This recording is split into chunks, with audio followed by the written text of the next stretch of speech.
busy, are you? I've got another story for you, but I'd like to...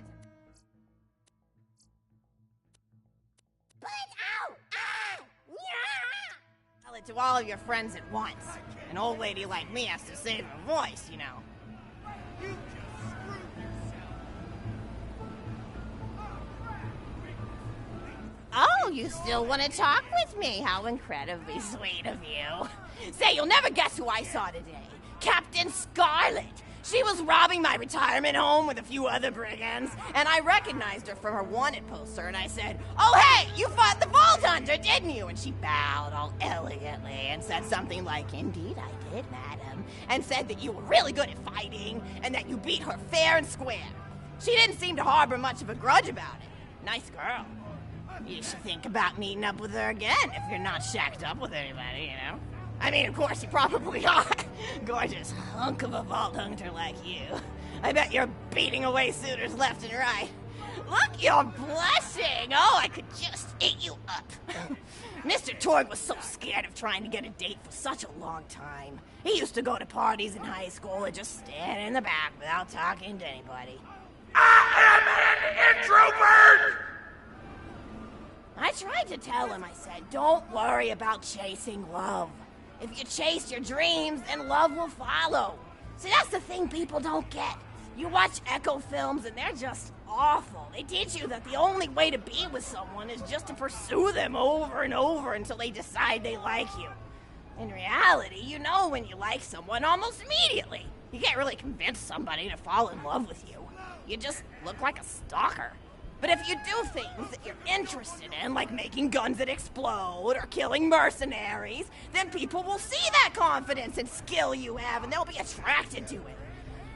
But there's always a fine line between that kind of confidence and narcissism, you know? There's nothing worse than somebody who wants to be famous. I remember when Mr. Torg first sold his weapons tech to that board of directors, he was pretty egocentric for a while. Taking pictures of himself and posting them to the EchoNet all the time. Trying to hobnob with every celebrity that used his weapons. He came back home one day with a supermodel under each arm, and I said, "Mr. Torg, what are you doing? You've lost sight of who you are. It's been weeks since you actually created a new gun," I said. And it was true. He'd been more obsessed with being well known for doing something great than with actually doing something great. It was a dark point in my life. Thankfully, High Five listened to me and got to work on what would eventually become the Kerblaster. You a fan of the Kerblaster? That was always my favorite. That and the Flacker, which I know a lot of people hate. But there's more to combat than just brute efficiency in this old lady's eyes. Style counts for something. And there's nothing quite like filling the air with tiny little explosions. It's like a fireworks show, except the deaths aren't as sad and unexpected. Actually, that reminds me, now that you're here, I wanted to throw some ideas at you for feedback. I'm a playwright in my spare time, and I'm trying to write a story about an up-and-coming tournament fighter who tries to find love in a gladiatorial arena. And I figure you've got a lot of experience, so your feedback would really be valuable. So the play is called Broken Hearts and Broken Necks. Scene 1. Fade in on an arena just after a battle. But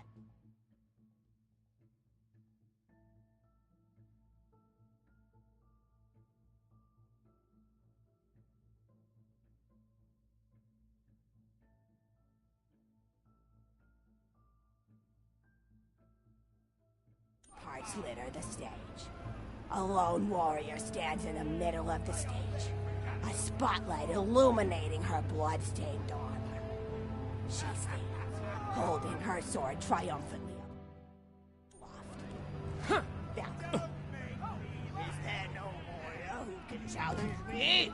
Must I be destined to spend my life as the strongest, the bravest, the most invincible warrior this galaxy has seen? For I am Valkyrie, scourge of the gladiatorial games!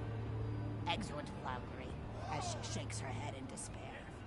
From stage left enter Nodon, a janitor with a heavy heart and an even heavier conscience.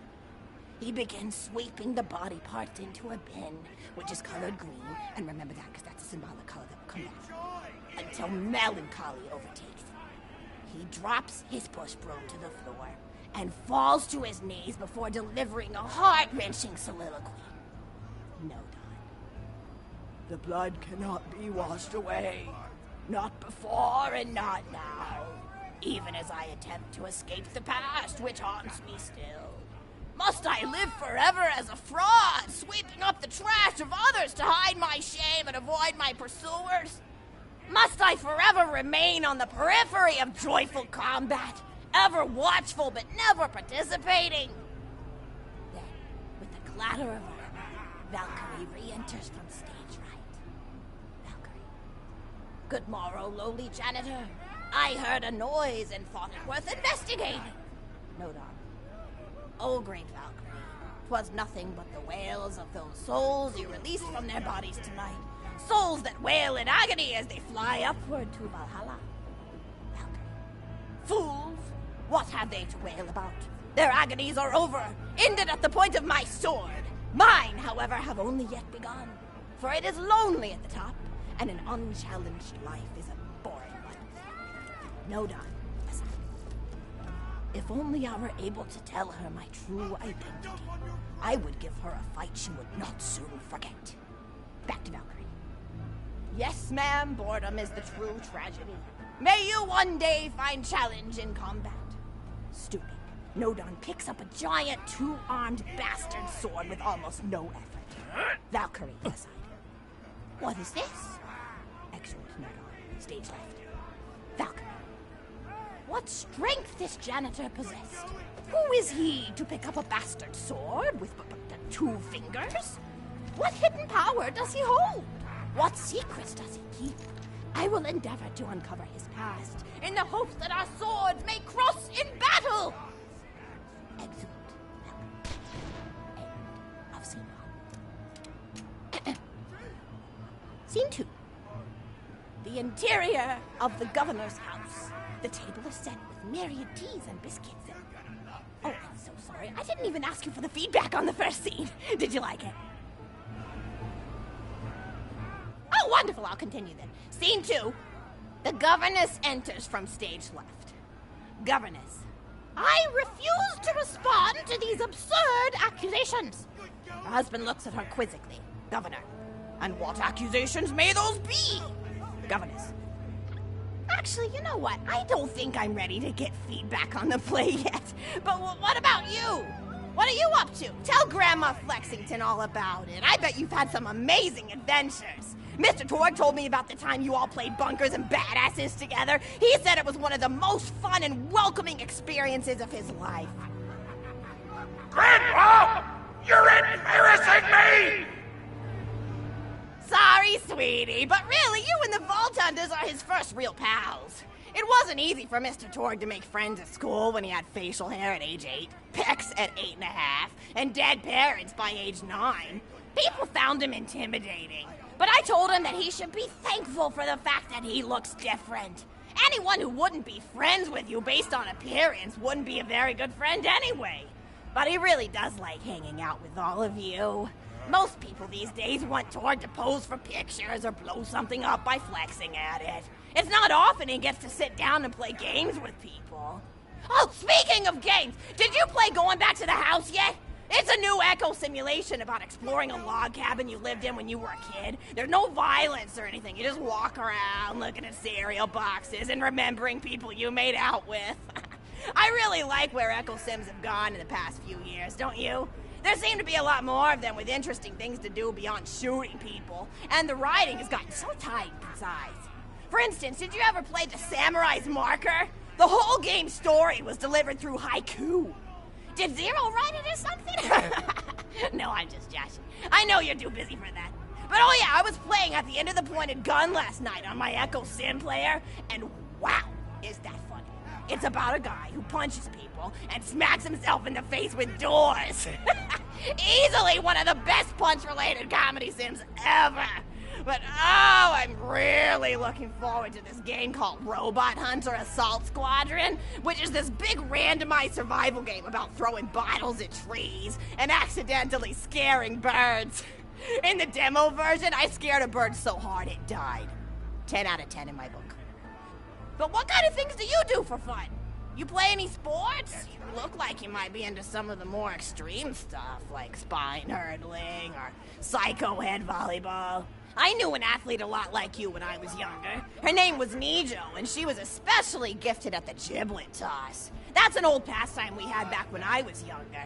Idea was you punch a convict, and then see how far you could make their viscera fly across a big field. You got points based on distance and the size of the viscera. She won the final round of the giblet toss championship by getting a left eyeball to cross the 300-meter mark. They said she was juicing with iridium, but I think they were just angry that she dethroned the reigning champ, misogynistic Jeff. People really liked him for some reason. Hey, what's your favorite food? Mine's burgers, personally. People look at you like you're a pleb or something when you say you like burgers, but just think of all the things you can do with them. You can change out the patty, play around with the toppings, change what sides you have. You ever have a burger with veggie chips? Gosh, I all but forgot about fries for about a year after I discovered the veggie chip combo. And I'm not a vegetarian or anything, but those veggie patties they make on the more upper class world are crazy good. Better than real meat if you cook it right. Mr. Torch vegetarian after he saw a fluff bear get run over by a truck. How long did you last again? 12 seconds!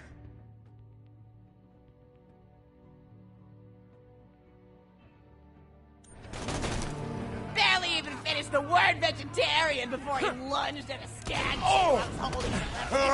No, you're leaving? I won't take up any more of your time then.